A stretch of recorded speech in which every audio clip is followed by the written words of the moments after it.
دار قوم مؤمنين وإنا إن شاء الله بكم لاحقون.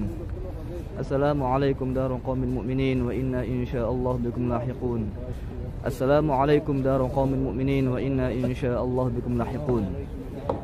Jadi di sini kaum muslimin ketika subuh mempunyai kebiasaan untuk ziarah ke makam Baqi.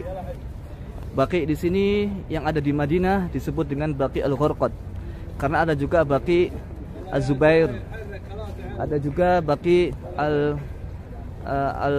yang lain, ada Baqi yang lain, sehingga di sini disebut dengan Baqi Al-Gharqad.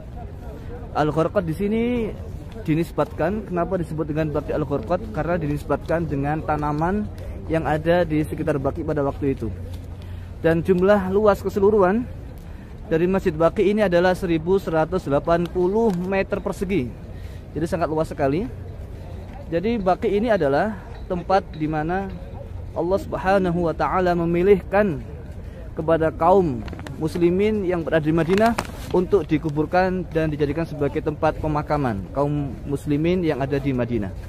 Sehingga Rasulullah SAW beliau bersabda, "Umirtu bihadzal maudhi'." Ya. Saya diperintahkan Allah untuk menjadikan Baqi ini sebagai madfanan, tempat penguburan kaum muslimin yang ada di Madinah. Jadi Baqi ini adalah makbarah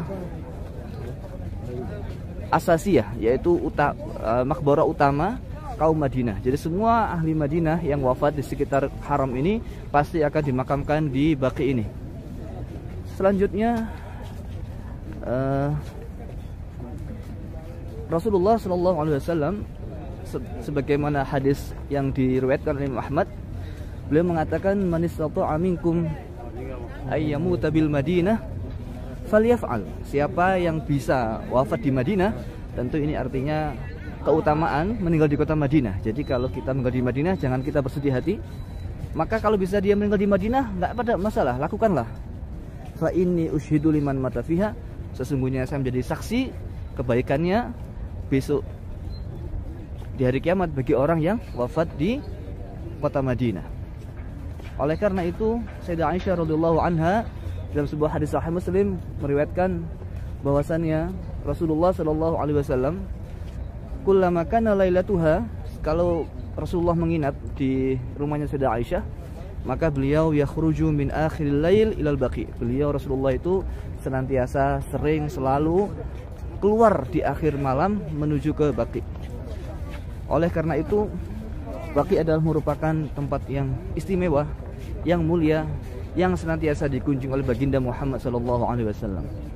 Tidak hanya itu, Sayyidah Aisyah radhiyallahu anhu juga menyampaikan sebuah riwayat, "Kana idza ihtajama au akhadha au ukhidha min sya'rihi." Rasulullah itu kalau bekam, hijam, atau diambil beberapa helai dari rambut baginda Muhammad SAW yang mulia, atau dipotong, au min dhufrihi, atau kukunya, bu'itsa ilal Baqi fadafanahu, ya, atau ba'atsa ilal Baqi fadafanahu. Maka Rasulullah itu memerintahkan agar darah bekamnya, atau helai rambutnya, atau kuku baginda yang mulia itu untuk dikubur di Baqi. Jadi Masya Allah, Baqi ini penuh dengan sejarah, kenangan, mengingatkan kita kepada kemuliaan baginda Muhammad SAW.